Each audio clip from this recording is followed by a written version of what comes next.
ഭഗവദ്ഗീത ശ്രീകൃഷ്ണോപദേശഗീത ആദ്യ പദം മുതൽ ധർമ്മത്തിലൂന്നിയ വേദവ്യാസ കവിത. ഹരി ഓം. എല്ലാവർക്കും എൻ്റെ വിനീത നമസ്കാരം. ഭഗവത്ഗീതയിലൂടെ ജീവിത വിജയം.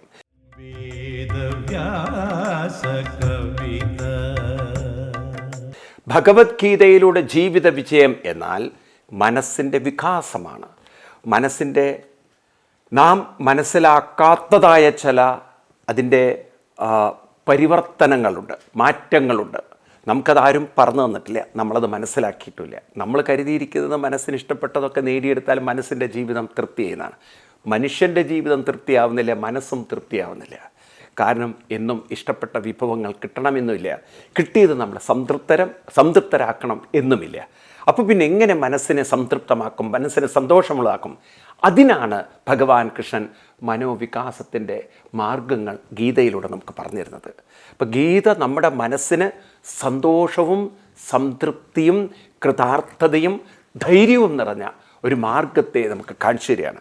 അതുകൊണ്ടാണ് ഇതിന് മതങ്ങളുടെ എല്ലാം സീമകൾക്കപ്പുറത്താണ്. എല്ലാ മതങ്ങളും സ്വർഗത്തെക്കുറിച്ചോ അല്ലെങ്കിൽ മറ്റു കാര്യങ്ങളെക്കുറിച്ചോ പറയുമ്പോൾ ജീവിച്ചിരിക്കുന്ന മനുഷ്യൻ്റെ മനോവികാസത്തെക്കുറിച്ച് പറയുന്ന ഏക ശാസ്ത്രമാണ് ഭഗവത്ഗീത. ഭാരതത്തിലെ ഉപനിഷത്തുക്കളും അതുതന്നെയാണെങ്കിലും അതിൻ്റെ എല്ലാം സംഗ്രഹമാണ് ഈ ഭഗവത്ഗീത. അതുകൊണ്ടാണ് സർവോപനിഷത്തോ ഗാവോ എന്ന് ഗീതയിൽ പറഞ്ഞിട്ടുള്ളത്. ഗീതയുടെ ഓരോ ശ്ലോകങ്ങൾ, ഓരോ അധ്യായങ്ങളും കഴിഞ്ഞാൽ അവിടെ പറയുക ഈ ഭഗവത്ഗീതാസു ഉപനിഷസ്സു എന്നാണ്. ഇത് ഉപനിഷത്തിൻ്റെ സാരസംഗ്രഹമാണ്. അതുകൊണ്ട് ഭഗവത്ഗീത പഠിച്ചാൽ എന്താ ഗുണം എന്ന് വെച്ച് കഴിഞ്ഞാൽ നിങ്ങളുടെ മനസ്സിനെ വികസിപ്പിക്കുകയാണ്. മനസ്സിനെ വികസിപ്പിക്കുക എന്ന് പറഞ്ഞാൽ മനസ്സിന് കൂടുതൽ സന്തോഷവും സ്ഥായിയായ സന്തോഷവും സംതൃപ്തിയും കൃതാർത്ഥതയും ധൈര്യവും കിട്ടാനുള്ള ഒരു വ്യക്തമായ മാർഗം. നിങ്ങളുടെ ജീവിതം എങ്ങോട്ട് നയിക്കണം എന്ന് നിങ്ങൾക്ക് കാണാൻ സാധിക്കും. എങ്ങനെ നയിക്കണം, എങ്ങോട്ട് നയിക്കണം, ഇതറിയാതെ പോകുന്നത് കൊണ്ടാണ് പലരും മതങ്ങളുടെ അടിമപ്പെട്ടുകൊണ്ട് ഓരോ മതപണ്ഡിതൻ ഓരോന്ന് പറയും. നീ ദൈവത്തിന് വേണ്ടി കൊല വിളിക്ക്, നീ ദൈവത്തിന് വേണ്ടി ചാവുകറാവ്, നീ ദൈവത്തിന് വേണ്ടി അത് ചെയ്യ്, അല്ലെങ്കിൽ ദൈവത്തിന് വേണ്ടി നീ പാപിയാവ്, നീ ദൈവം പറഞ്ഞ് അങ്ങനെ ചെയ്യ്. ഇങ്ങനെ മനുഷ്യനെ ഭ്രാന്തനാക്കിക്കൊണ്ട് ഏതോ മാർഗത്തിലൂടെ നാം പോയി അവസാനം എങ്ങുമെത്താതെ പോകുന്ന ഒരു സമൂഹമായി നാം മാറുന്നു. മനുഷ്യൻ പഠിക്കേണ്ടത് മനസ്സിനെക്കുറിച്ചാണ്. മനസ്സിന് നാശമില്ല, മനസ്സിനെ നശിപ്പിക്കാൻ സാധ്യമല്ല. Because it is an energy. അതൊരു എനർജിയാണ്, എനർജിയെ നശിപ്പിക്കാൻ പറ്റില്ല. അപ്പം മനുഷ്യൻ ഈ മനസ്സാണെങ്കിൽ ഈ മനസ്സ് എന്ത് സംഭവിക്കുന്നു മരണശേഷം അന്ധമായി വിശ്വസിക്കരുത് ഇത് സ്വർഗത്തിലേക്കൊക്കെ പോകുന്നു എന്നുള്ളത്. അങ്ങനെയാണെങ്കിൽ ഇത് സ്വർഗത്തിലേക്ക് പോകും. ആര് കൊണ്ടുപോകും? അപ്പോൾ നിങ്ങളൊരു ദൈവം കൊണ്ടുപോകും. അപ്പോൾ ഞാൻ ചോദിക്കട്ടെ, ദൈവത്തിന് ഈ മനസ്സിനെ സ്വർഗത്തിലേക്ക് കൊണ്ടുപോകാൻ പറ്റുമെങ്കിൽ എന്തേ ഇവിടെ സ്വർഗീയമായ ജീവിതം തരാൻ പറ്റാത്തത്? അപ്പം മരണശേഷം മാത്രമുള്ള ഒരു എന്താ പറയുക, മരിച്ച ഒരാളുടെ മനസ്സിനെ കൊണ്ടുപോകുന്ന ഒരു ജോലി മാത്രമാണോ ദൈവത്തിൻ്റേത്? ദൈവത്തിന് സ്വർഗവും അവിടുന്ന് ആ ഒരു ബൗണ്ടറിക്ക് അപ്പുറത്ത് അദ്ദേഹത്തിന് പണിയില്ലേ? ഇതാണ് സെമിറ്റിക് മതങ്ങൾ ദൈവത്തെ അങ്ങനെ താഴ്ത്തി വെച്ചിരിക്കുന്നത്. സ്വർഗത്തിൻ്റെ ഉള്ളിൽ കളിക്കുന്ന ഒരു ഈ കാഴ്ച ബംഗ്ലാവിലൊക്കെ മൃഗങ്ങളുണ്ടല്ലോ, അവരതിൻ്റെ ഉള്ളിൽ മാത്രമേ ഉള്ളൂ, കാഴ്ച ബംഗ്ലാവിൻ്റെ പുറത്തില്ല. ഇതുപോലൊരു കാഴ്ച ബംഗ്ലാവാണ് ഇവരെ സംബന്ധിച്ച്, സെമിറ്റിക് മതങ്ങളെ സംബന്ധിച്ച് സ്വർഗം. ആ സ്വർഗത്തിൻ്റെ ഉള്ളിൽ ഒതുങ്ങി നിന്ന് അവിടെ മനുഷ്യന് ശരീരം കൊടുക്കണം. അച്ഛനും അമ്മയൊന്നും വേണ്ട, ശരീരം കൊടുക്കുക. മനുഷ്യന് കള്ളു കൊടുക്കണം, മനുഷ്യന് എന്ത് വേണോ അതൊക്കെ അങ്ങോട്ട് കൊടുക്കണം. എന്തൊരു ദൈവമാണിത്! കാരണം ഇതൊക്കെ ചെയ്യാൻ സ്വർഗത്തിൽ, അതും സ്വർഗം ആകാശത്തിനപ്പുറത്ത്, 7 ആകാശത്തിനപ്പുറത്ത്. ഇതിനെക്കുറിച്ചൊക്കെ വല്ല പഠനവും എവിടെയെങ്കിലും നടന്നിട്ടുണ്ടോ? ഇതൊക്കെ അന്ധമായിട്ട് അങ്ങോട്ട് വിശ്വസിക്കുകയാണ് ആളുകൾ. എന്തൊരു കഷ്ടമാണ്. ഒരു ഗ്രന്ഥത്തിൽ എഴുതി വെച്ചു എന്നൊക്കെ പറഞ്ഞാൽ അത് മുഴുവൻ ശരിയാണെന്നുണ്ടെങ്കിൽ, അങ്ങനെയാണെങ്കിൽ പലതും എഴുതി വെച്ചൊക്കെ നിങ്ങൾ ഉൾക്കൊള്ളേണ്ടി വരും. കാരണം ഭൂമി പരന്നാണെന്ന് പണ്ട് എഴുതി വെച്ച ഗ്രന്ഥമുണ്ട്, അതൊക്കെ ഉൾക്കൊണ്ടിരുന്നെങ്കിൽ മനുഷ്യന് വട്ടുപിടിക്കുമായിരുന്നു. അപ്പം അതുകൊണ്ട് അന്ധമായ ഒരു മതപഠനമല്ല വേണ്ടത്, മനഃപഠനം വേണം. അത് അന്ധമല്ല, അത് നിങ്ങളുടെ കൂടെയുള്ളതാണ്. അല്ലെങ്കിൽ നിങ്ങളാണ് ആ മനസ്സ്. ആ മനസ്സിനെക്കുറിച്ച് പഠിക്കൂ, മതം പിന്നെ പഠിക്കൂ. മനസ്സെന്ന് പറയുന്നത് എന്താണ്? അപ്പം നിങ്ങൾക്ക് മനസ്സിലാവും, ഈ മനസ്സ് നമ്മളല്ല സൃഷ്ടിച്ചത്, നമ്മളാരും സൃഷ്ടിച്ചതല്ല. പിന്നെ ജന്മനാ തന്നെ നമ്മുടെ കൂടെയുണ്ട്. നമ്മൾ ജനിച്ചു വന്നപ്പോഴേ മനസ്സുണ്ട്. അപ്പോൾ അതെന്താണ്? അതെവിടുന്ന് വന്നു? അപ്പം ആ മനസ്സെന്ന് പറയുന്നത് ഊർജ്ജമാണ്. അപ്പം ആര് സൃഷ്ടിച്ചതല്ല. ഊർജ്ജം ഒരിക്കലും സൃഷ്ടിക്കാൻ പറ്റില്ല. അപ്പോൾ പിന്നെ ഇത് എവിടെ നിന്ന് വന്നു, എങ്ങനെ പ്രകടമായി?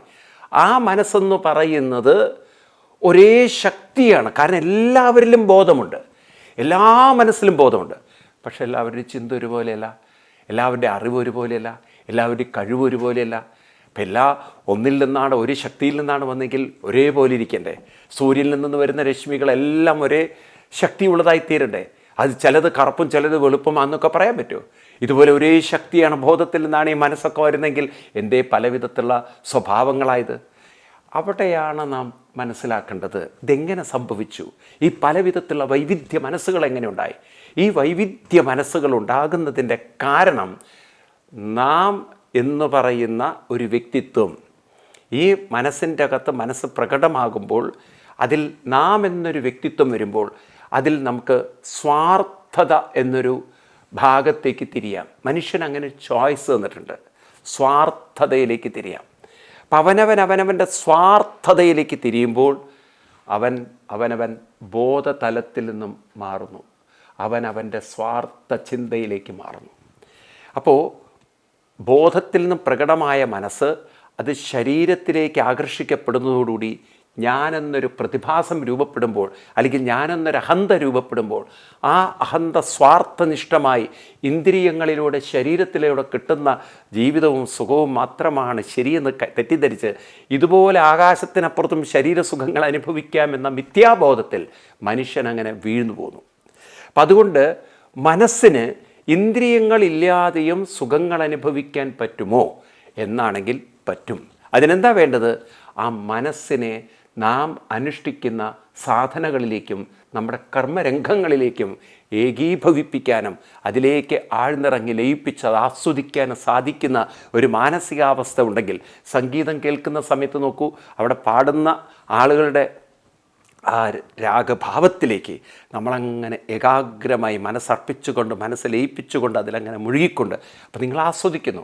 ഒരു സിനിമയിലേക്ക് നിങ്ങളുടെ മനസ്സ് ഏകാഗ്രമായി അതിലങ്ങനെ അലിഞ്ഞിരിക്കുമ്പോൾ നിങ്ങൾ ആ സിനിമ ആസ്വദിക്കുന്നു. ഇതുപോലെ നമ്മുടെ ഓരോ പ്രവൃത്തികളും നമുക്കങ്ങനെ ആസ്വദിച്ചുകൊണ്ട് ചെയ്യാൻ സാധിക്കുമ്പോൾ നമ്മുടെ മനസ്സിനുണ്ടാകുന്ന ഒരു ആനന്ദം, ഇതാണ് സ്വർഗം. ഇവിടെ കിട്ടുന്ന ആനന്ദമാണ്, ഇവിടെ കിട്ടുന്ന സംതൃപ്തിയാണ് സ്വർഗമെന്ന് തിരിച്ചറിഞ്ഞു കഴിഞ്ഞാൽ ഏഴാകാശത്തിൻ്റെ അപ്പുറത്തേക്ക് പോകേണ്ട, സ്വർഗത്തിലേക്ക് പോകാൻ ഇവിടെ തന്നെ. കാരണം എന്ത് നിങ്ങൾക്ക് വിഭവമുണ്ടെങ്കിലും, എനിക്ക് ചില മത പണ്ഡിതന്മാരോട് ചോദിക്കാനുള്ളത്, നിങ്ങൾ ഈ ആകാശത്തിൽ പോയിട്ട് കള്ള് കിട്ടും, അവിടെ പെണ്ണ് കിട്ടും, മറ്റുള്ള കുടിക്കാനും കഴിക്കാനൊക്കെ ഉള്ള വിഭവം കിട്ടുമെന്നൊക്കെ പറയുന്നു. ഞാൻ നിങ്ങളെ എതിർക്കുകയല്ല.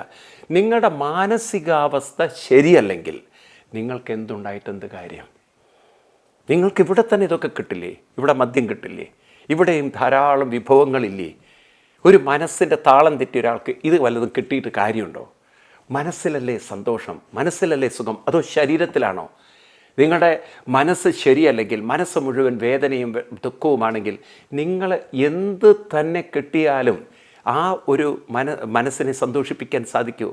നിങ്ങൾ പലപ്പോഴും കണ്ടില്ലേ, കൊച്ചുകുട്ടികൾ വീറും വാശിയും കാണിച്ച് പലതും വേണമെന്ന് പറയുമ്പോൾ അവരാഗ്രഹിച്ചത് കിട്ടിയിട്ടില്ല എങ്കിൽ, ഇനി ആഗ്രഹിച്ച് കിട്ടിയാൽ പോലും നിങ്ങൾ വേണ്ട സമയത്ത് അത് കൊടുത്തില്ല എങ്കിൽ അവരെ സന്തോഷിപ്പിക്കാൻ പറ്റുമോ? അവരാ വീർത്ത് കരഞ്ഞ മുഖമായിട്ട് അവരിയ്ക്കില്ലേ? അപ്പം മനസ്സെന്ന് പറയുന്നതിനെ പഠിക്കാതെ നിങ്ങളെന്ത് മതമാണ് പഠിക്കുന്നത്? മനസ്സിനെക്കുറിച്ച് പഠിക്കുക. കാരണം സന്തോഷവും സംതൃപ്തിയും ഇവിടെ മനസ്സിനാണ്. മനസ്സിനെ വിട്ടുകൊണ്ടാണ് ഇവിടെ മതങ്ങളെ പഠിക്കുന്നത്. എല്ലാ മതപണ്ഡിതന്മാരും മനസ്സിനെക്കുറിച്ച് പഠിക്കാൻ തയ്യാറായാൽ അവർക്ക് മനസ്സിലാവും, ഈ മനസ്സിന് സന്തോഷം ഇവിടെ കണ്ടെത്താൻ പറ്റും, ഇവിടെ സുഖം കണ്ടെത്താൻ പറ്റും, നന്മയിലൂടെ കണ്ടെത്താൻ പറ്റും. അങ്ങനെ മനസ്സ് നല്ലതിലേക്ക് അർപ്പിച്ചും ലയിപ്പിച്ചും മുന്നോട്ട് പോയാൽ ഇവിടെ തന്നെയാണ് സംതൃപ്തി, ഇവിടെ തന്നെയാണ് സ്വർഗം. എനിക്ക് ഈ ഭാരതത്തിലെ കൃതികളോടും ഒരു ഹിന്ദു ആണെന്നൊരു അഭിമാനമൊക്കെ വളരെ ഉള്ളത് എന്താണെന്ന് വെച്ചാൽ, നമ്മുടെ പൂർവികർ അത്ര വ്യക്തമായിട്ടാണ് പറഞ്ഞത്. എവിടെയാണ് സ്വർഗം എന്ന് ചോദിച്ചപ്പോൾ അവർ പറഞ്ഞു ഇവിടെ തന്നെയാണ്. എല്ലാം ഇഹൈവ, ഇഹ എന്ന് സംസ്കൃതത്തിൽ ഇവിടെ തന്നെ. അത്രൈവ നരകസ്വർഗ. നിങ്ങൾ വേണമെങ്കിൽ ശ്രീമദ് ഭാഗവതത്തിൽ 3-ാം സ്കന്ധത്തിൽ 29-ാം അധ്യായത്തിൽ 30-ാം ശ്ലോകം എടുത്തു നോക്കൂ നിങ്ങൾ. അത്രൈവ നരകസ്വർഗ. ഭാഗവതത്തിൽ വ്യാസഭഗവാൻ എഴുതി വെച്ചാണ് ഇവിടെ തന്നെയാണ്. അത്ര എന്ന് പറഞ്ഞാൽ ഇവിടെ തന്നെയാണ് നരകവും സ്വർഗവും. ഇനി ഇതിലൊക്കെ അപ്പുറം എന്താ തെളിവ് വേണ്ടത്? തനിക്കുതാനെ പണിവതുനാകം നരകവും അതുപോലെ. തനിക്ക് താൻ തന്നെയാണ് സ്വർഗവും നരകവും. ഇപ്പം എവിടെയാണത്? ഇവിടെ തന്നെയാണ്. ആത്മനോ ആത്മൈവ ബന്ധു ആത്മനോ ആത്മൈവ രിപു. അവനവൻ്റെ ബന്ധുവും അവനവൻ്റെ ശത്രുവും അവനവൻ തന്നെയാണ്. എന്ന് വെച്ചാൽ മനസ്സെപ്രകാരോ അപ്രകാരം ജീവിതം. യത് ഭാവയതി തത് ഭവതി. അപ്പം അങ്ങനെയുള്ളൊരു മാനസികാവസ്ഥയാണ് ജീവിതമെങ്കിൽ ആ മനസ്സിനെ ശരിയാക്കിയെടുക്കേണ്ടത് ഇവിടെയല്ലേ? അതിനാണ് കൃഷ്ണൻ മാർഗം കാണിച്ചു തരുന്നത്. ചുരുക്കി പറഞ്ഞാൽ ഇവിടെ നിങ്ങളുടെ ജീവിതം സ്വർഗമാക്കി തരാനുള്ള മാർഗമാണ് ഗീതയിൽ. നിങ്ങൾക്ക് മരിച്ച ശേഷമുള്ള സ്വർഗം വേണോ, ഇവിടെ സ്വർഗമാക്കണോ? ഇവിടെയാണ് നിങ്ങൾക്ക് സ്വർഗമാക്കേണ്ടതെങ്കിൽ ഗീത പഠിക്കൂ. മരണാനന്തരമാണ് നിങ്ങൾക്ക് സ്വർഗം വേണ്ടതെങ്കിൽ ബാക്കി എല്ലാ പുസ്തകവും എടുത്ത് പഠിച്ചോളൂ. ഈ പുസ്തകം ഗീത ഇവിടുത്തെ സ്വർഗത്തെ കാണിച്ചു തരാം. ഇവിടെ സ്വർഗത്തെ കാണിച്ചു തരാം. ഇവിടെ എങ്ങനെ സ്വർഗീയമായി ജീവിക്കാം, ഇവിടെ ജീവിതം സ്വർഗതുല്യമാക്കാം. അതാണ് ഗീത കാണിച്ചു തരുന്നത്. അതുകൊണ്ട് നമുക്ക് ഈ ഗീതയിൽ കാണിച്ചു തരുന്ന ആ സ്വർഗജീവിതം അനുഭവിക്കാൻ നമുക്ക് ഗീതാ ശ്ലോകങ്ങളിലൂടെ കടന്നു പോകാം. നമ്മൾ എത്തി നിൽക്കുന്നത് ഗീതയിലെ 4-ാം അധ്യായത്തിൽ. നമ്മൾ കഴിഞ്ഞ ക്ലാസ്സിലും കണ്ടു ഓരോ യജ്ഞങ്ങളെക്കുറിച്ച്. അത് കഴിഞ്ഞിട്ട് ഭഗവാൻ പറയുന്നു, ഇതെല്ലാം മനസ്സിലാക്കാൻ വേണ്ടതെന്താണ്? അവിടെ ഗുരുക്കന്മാരുടെ ഒരു ഗുരുത്വം നമുക്കുണ്ടാവണം, അവർ തരുന്നൊരു അനുഗ്രഹം നമുക്കുണ്ടാവണം. അപ്പം അതെന്താണ്? നമുക്ക് ആ ശ്ലോകത്തിലേക്ക് കടക്കാം. 4-ാം അധ്യായത്തിലെ 34-ാം ശ്ലോകം. തദ്വിദ്ധി പ്രണിപാതേന പരിപ്രശ്നേന സേവയാ ഉപദേശന്തി തേ ജ്ഞാനം ജ്ഞാനിന തത്വദർശിനാം. ഈ ഒരു ശ്ലോകത്തിൽ കൃഷ്ണൻ പറയണത് തത്വദർശികളായ ജ്ഞാനികളിൽ നിന്നും പരിപ്രശ്നേന ചോദ്യങ്ങളെല്ലാം ചോദിച്ച് ചോദ്യങ്ങൾക്കെല്ലാം ഉത്തരം കണ്ടെത്തിക്കൊണ്ട് വേണം നാം നമ്മുടെ വ്യക്തമായ ഒരു ധാരണയോടുകൂടിയിട്ട് നാം ജീവിതം മുന്നോട്ട് നയിക്കുന്നത്. ഇപ്പോൾ ഗുരുക്കന്മാരെന്ന് പറയുന്നത് ഇന്ന് നമ്മൾ യാത്ര ചെയ്യുമ്പോൾ ഗൂഗിൾ മാപ്പ് പോലെ നമുക്ക് ഗൂഗിൾ മാപ്പിൻ്റെ ജോലി എന്താണ്? നമുക്ക് പോവേണ്ട റൂട്ട് കാണിച്ചു തരിക. ഇതുപോലെ ഗുരുക്കന്മാരുടെ ജോലി എന്താണ്? നമുക്ക് വേണ്ടി പ്രാർത്ഥിക്കുന്നവരല്ല ഗുരുക്കന്മാർ. അതാണ് സെമിറ്റിക് മതങ്ങൾക്കൊക്കെ ഉണ്ടായ ദുരന്തവും. സെമിറ്റിക് മതങ്ങളൊക്കെ അവരൊക്കെ പ്രാർത്ഥിക്കുന്നവരായി മാറി. നിങ്ങൾ പ്രാർത്ഥിക്കേണ്ട, നിങ്ങളുടെ പാപം ഞങ്ങൾ പ്രാർത്ഥിച്ചോളാം. അതാണ് ഈ യൂറോപ്യൻ രാജ്യങ്ങളിലൊക്കെ ഈ മതങ്ങൾ നശിച്ചു പോകാൻ കാരണം. അവരൊക്കെ ലോണ്ട്രി വർക്ക് ഏറ്റെടുത്തു. ലോണ്ട്രിയിൽ ഇപ്പം എന്തായാലും തുണി കൊടുക്കുന്നത്? കാരണം നമ്മുടെ തുണി നമുക്ക് കഴുകി വൃത്തിയാക്കാൻ പറ്റാത്തതുകൊണ്ട് ലോണ്ട്രിക്കാരെ ഏൽപ്പിക്കുന്നു. അവരുടെ ജോലി എന്താണ്? ഇതൊക്കെ വെള്ളത്തിലും അതുപോലെ തന്നെ സോപ്പ് വെള്ളത്തിലൊക്കെ ഇട്ട്, അല്ലെങ്കിൽ അതിനെ പലതരത്തിലുള്ള ഡിറ്റർജൻറ്റുകളും അതുപോലെ കെമിക്കലൊക്കെ ഇട്ട് അവർ നല്ല വൃത്തിയാക്കി വാഷ് ചെയ്ത് അയൺ ചെയ്ത് നമ്മൾ തരും. എന്തൊരു സുന്ദരം! ഇതുപോലെയാണ് ഈ സെമിറ്റിക് മതങ്ങളുടെ ആചാര്യന്മാർ. അവരിങ്ങനെ ജനങ്ങളുടെ പാപം വാഷ് ചെയ്യുന്ന ലോണ്ട്രി നടത്താൻ തുടങ്ങി. അപ്പോൾ അവരൊക്കെ പ്രാർത്ഥിച്ച് പാപം തീർക്കലായി. അപ്പം ഈ തരത്തിൽ ഒരാളുടെ പാപം വേറൊരാൾ പ്രാർത്ഥിച്ച് തീർക്കുമെന്നൊക്കെയുള്ള അന്ധത ഇന്നത്തെ യുവതലമുറ അംഗീകരിക്കാതെ അവർക്ക് മനസ്സിലായി ഇങ്ങനെ ഒരാൾ വിചാരിച്ചാലൊന്നും അവനവൻ്റെ ദുഃഖങ്ങളെ മാറ്റാൻ പറ്റില്ല. കൂട്ടിൽ കയറി, അതുകൊണ്ട് യൂറോപ്പിലൊക്കെ ഉണ്ടല്ലോ കൂടുകളിൽ കയറിയിട്ടുള്ള കുമ്പസാരവും കുറ്റം പറച്ചിലും ഏറ്റുപറച്ചിലും ഒക്കെ നിർത്തി. ഇപ്പം ഇന്ത്യയിൽ തന്നെ അതൊക്കെ നിർത്തിക്കൊണ്ടിരിക്കുകയാണ്. കാരണം ഒരു സ്ത്രീയുടെ മനസ്സിലുള്ള ദുഃഖങ്ങൾ ഒരാണായ അച്ഛൻ കേട്ട് കഴിഞ്ഞാൽ പിന്നെ അയാളുടെ കയ്യിൽ നിന്ന് നാട്ടുകാർക്ക് കിട്ടിയില്ലെങ്കിലേ എളുപ്പമുള്ളൂ. അപ്പോൾ അവരും എന്നെ ഇപ്പോൾ സ്ത്രീകൾ തന്നെ പറഞ്ഞു, ഞങ്ങളുടെ കുമ്പസാരം നിങ്ങൾ കേൾക്കണ്ട, പെണ്ണുങ്ങളെ വെച്ച് കേൾപ്പിച്ചോളൂ. ഇതൊരു കൗൺസിലിംഗ് ആണെങ്കിൽ ദൈവത്തിന് നിങ്ങളിലൂടെ തന്നെ, ആണുങ്ങളിലൂടെ തന്നെ കേൾക്കാൻ പാടുള്ളൂ എന്ന് ഇവിടെ എഴുതി വെച്ചിട്ടില്ലല്ലോ.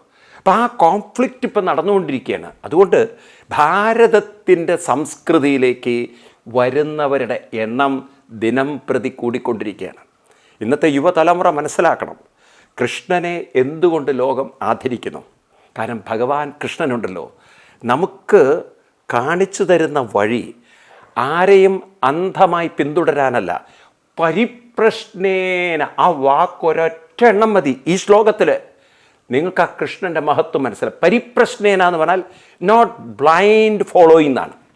ആരെയും നമ്മൾ ബ്ലൈൻഡ് ഫോളോ ചെയ്യില്ല. അങ്ങനെ ആരെങ്കിലും നിങ്ങൾ ഫോളോ ചെയ്ത് കഴിഞ്ഞാൽ അതൊരു അന്ധതയാണ്. അതാണ് സെമിറ്റിക് മതങ്ങളൊക്കെ തകർന്നുകൊണ്ടിരിക്കുന്നത്. കാരണം ചോദ്യം ചെയ്യാൻ പാടില്ല. ദൈവം എന്താ അങ്ങനെ ചെയ്തത്? ദൈവം സൃഷ്ടിച്ചിട്ടുണ്ടോ? അപ്പം തലവെട്ടി. ഒരു കൂട്ടർ പിന്നെ തലവെട്ടിൽ കുറഞ്ഞുള്ള ഒരു പണിയില്ല. അത് ആദ്യമേ തലവെട്ട് പരിപാടിയാണ്. എന്തു ചോദിച്ചാലും തലവെട്ട്. കാരണം ദൈവത്തിനെ നിങ്ങളൊന്ന് പറഞ്ഞു പോരുന്നതാണ്. ദൈവം വിമർശനത്തിന് നിങ്ങൾക്ക് വിമർശിക്കാൻ അധികാരം. അപ്പം ഈ പറയുന്ന കൂട്ടർക്കോ അവർക്കെന്തോ ആവാം. അപ്പോൾ ദൈവം എന്ന് പറയുന്നതിനെ ഒരു എന്താ പറയുക ഭീകര ജീവിയാക്കി മാറ്റി. ദൈവത്തെ തൊട്ടാൽ കൈവിട്ട് കാലുവിട്ട് എന്തൊരു അന്യായമാണ്. ലോകത്തിൽ ഇതൊക്കെ കണ്ടുകൊണ്ടൊരു തലമുറ വളരുമ്പോൾ അവർക്കിതിനോടൊക്കെ പുച്ഛവും വെറുപ്പും വരും. ഈ സെമിറ്റിക് മത ആചാര്യന്മാർ മനസ്സിലാക്കേണ്ടത് ഞാനും നിങ്ങളൊക്കെ പോയാലും ഈ ലോകം നിലനിൽക്കും. നാളത്തെ ഒരു തലമുറ വരുമ്പോഴല്ലോ അവർക്ക് മനസ്സിലാവും നിങ്ങൾ പോയ മാർഗങ്ങളൊന്നും ശരിയായിരുന്നില്ല എന്ന്.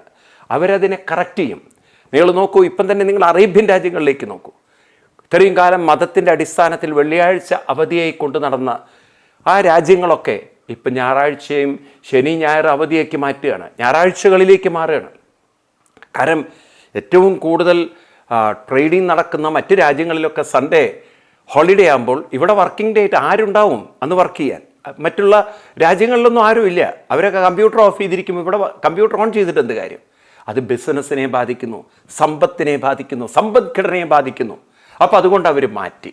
അപ്പം മതത്തിലുപരി മനുഷ്യന് ജീവിക്കാൻ സമ്പത്ത് വേണം. അപ്പം സമ്പത്തുണ്ടാവണമെങ്കിൽ ലോകത്തിൻ്റെ ഒരു സാമ്പത്തിക മനുഷ്യൻ ജീവിക്കണം. അപ്പം അങ്ങനെ മനുഷ്യൻ ജീവിക്കുമ്പോൾ പല മതപരമായ കാഴ്ചപ്പാടിലും മാറ്റങ്ങളുണ്ടാവണം. ഇതൊക്കെ യാഥാസ്ഥികന്മാർക്ക് ഉൾക്കൊള്ളാൻ പറ്റില്ല എന്നുള്ളത് അറിയാം. കാരണം അവർ അന്ധമായി ദൈവത്തിൻ്റെ ഏജൻറ്റുമാരായി മാറിപ്പോയി. ആരോ അവരെ തെറ്റിദ്ധരിപ്പിച്ചിരിക്കണം, അവരാണ് ദൈവത്തിൻ്റെ ആളുകളെന്നാണ്.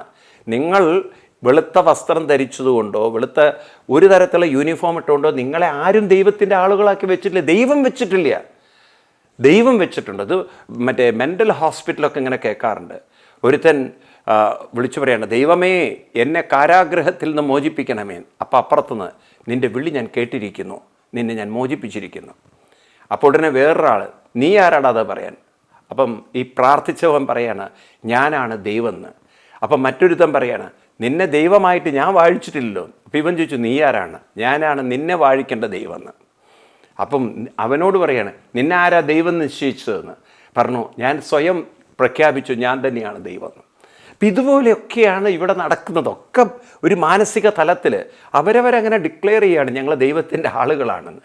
ദൈവത്തിൻ്റെ ആളുകളെന്ന് പറയാൻ നിങ്ങൾക്ക് എന്താണ് അർഹത? എല്ലാവരും ദൈവത്തിൻ്റെ ആളുകളാണ്. നിങ്ങളെ മാത്രം ദൈവത്തിൻ്റെ ആളുകളാക്കി വെച്ചില്ല.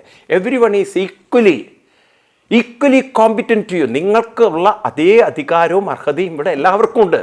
കാരണം നിങ്ങൾ പിന്നെ ദൈവത്തിനെ സൃഷ്ടാവെന്ന് വിളിക്കുമ്പോൾ ആ സൃഷ്ടാവ് സൃഷ്ടിച്ചവർക്ക് ഈക്വൽ റൈറ്റ് ഇല്ലെങ്കിൽ പിന്നെ നിങ്ങൾ പറയുന്ന സൃഷ്ടാവിന് എന്ത് ശക്തിയുണ്ട്? ദൈവം ഒരു കൂട്ടരെ മാത്രം നല്ലവനാക്കി ബാക്കിയുള്ളവരൊക്കെ മോശക്കാരായി സൃഷ്ടിച്ചെങ്കിൽ ആ ദൈവം മോശമല്ലേ? സൃഷ്ടാവിന് സൃഷ്ടി ചെയ്യുമ്പോൾ ഒരു പാർഷ്യാലിറ്റി ഉണ്ടാവാൻ പാടില്ലല്ലോ. ദൈവത്തിന് ആ തുല്യത ഉണ്ടാവട്ടെ. തുല്യതയില്ലാത്തവൻ ദൈവമാണോ? അതിൽ പക്ഷാഭേദമുള്ളവനല്ലേ? അപ്പം അങ്ങനെ പക്ഷാഭേദമുള്ള ഒരാളെ നിങ്ങൾ ദൈവമായി അംഗീകരിക്കാൻ പാടുമോ? അപ്പം ഇതൊക്കെ നമ്മൾ ചോദ്യം ചെയ്യുമ്പോഴുണ്ടല്ലോ ഇവർക്കൊക്കെ ഹാലിളകും. കാരണം ഇതൊന്നും പറയാൻ പാടില്ല, മിണ്ടാൻ പാടില്ല. കാരണം ഇവർ കുത്തകയാക്കി വെച്ചിരിക്കുകയാണ്. ഇവർ ദൈവത്തിൻ്റെ ഏജൻ്റായിട്ട് മാറിയിരിക്കുകയാണ്. ഈ വ്യവസ്ഥിതി കാലം കൊണ്ട് മാറും. നമ്മൾ ആരെ ഭീഷണിപ്പെടുത്തിയാലും ആരെ കൊന്നൊടുക്കിയാലും തലമുറകൾ മുന്നോട്ട് പോകും തോറും ഇതിൽ മാറ്റം വരും. അത് നമ്മളെപ്പോഴും മനസ്സിലാക്കുക. തലമുറ മാറ്റം വരുത്തുന്ന സംവിധാനങ്ങളെയാണ് ഇന്ന് നമ്മൾ വാശി പിടിച്ച് കൊണ്ട് നടക്കുന്നത്. അതുകൊണ്ട് ഈ വാശിയും ഈ എന്താ പറയുക വിടുത്തരങ്ങളും അല്ലെങ്കിൽ നമ്മുടെ മണ്ടത്തരങ്ങളും പൊട്ടത്തരങ്ങളും നമുക്ക് ശരിയാണെന്ന് തോന്നാം, അടുത്ത തലമുറ അത് കറക്റ്റ് ചെയ്യും. നമുക്ക് ഇന്നേ വരെ ഈ 2022 വരെ വെള്ളിയാഴ്ചയല്ല അവധി, ഞായറാഴ്ചയാണ് അവധി എന്ന് ഒരു അറേബ്യൻ രാജ്യം ചിന്തിച്ചില്ല. എന്നാൽ 2022 അവർക്ക് ചിന്തിക്കേണ്ടി വന്നു. കാലം മുന്നോട്ട് പോകുമ്പോൾ മാറ്റങ്ങൾ അനിവാര്യമാണ്. അപ്പം അതാണ് ഭഗവത്ഗീതയുടെ മഹത്വം. പരിപ്രശ്നേന സേവയാ. അന്ധമായിട്ടൊരു ആചാര്യൻ്റെയും ഗുരുവിൻ്റെയും പിന്നാലെ പോരുത്.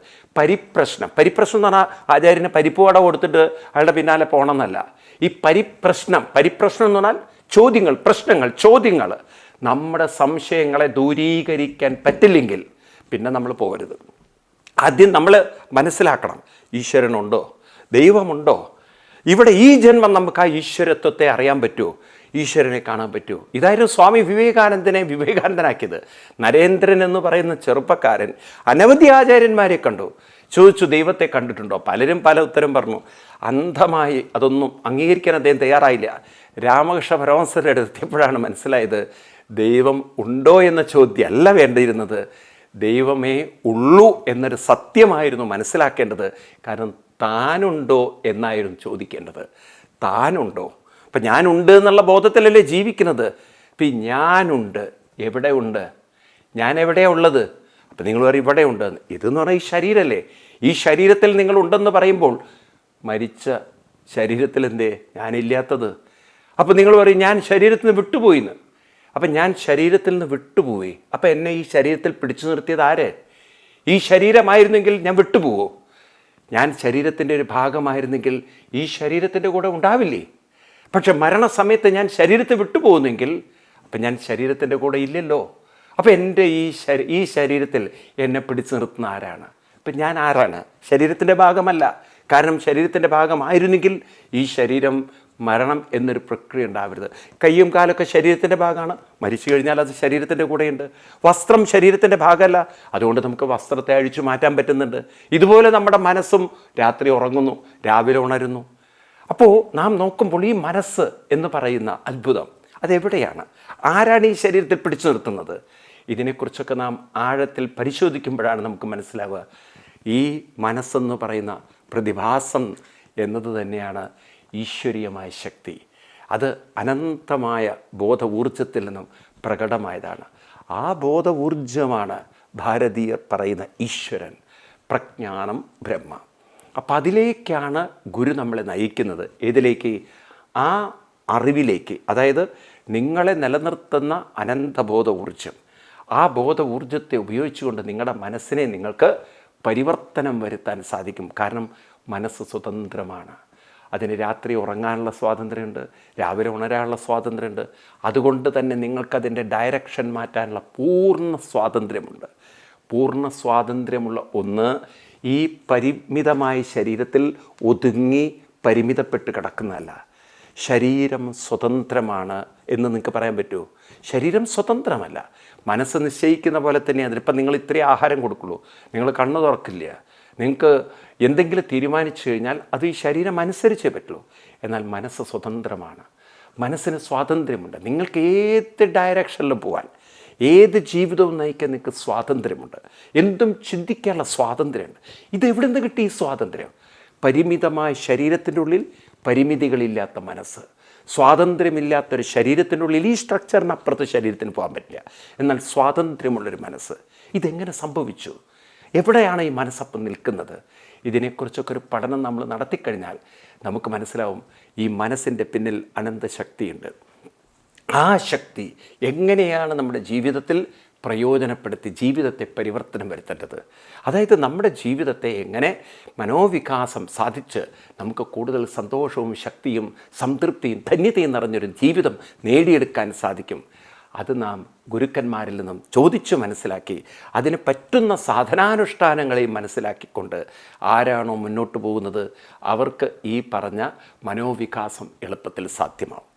അപ്പം അതിന് നാം ഏത് ഗുരുവിൻ്റെ അടുത്തുനിന്നാണ് അതൊക്കെ കേൾക്കേണ്ടത്? ആരാണ് നമുക്ക് ഗൈഡൻസ് തരിക? ഇത്തരം കാര്യങ്ങളെക്കുറിച്ച് അടുത്ത ക്ലാസ്സിൽ നമുക്ക് വിശദമായി കാണാം. അതുവരെ എല്ലാവർക്കും നന്ദി, നമസ്കാരം, പ്രണാമം. വേദവ്യാസ കവിത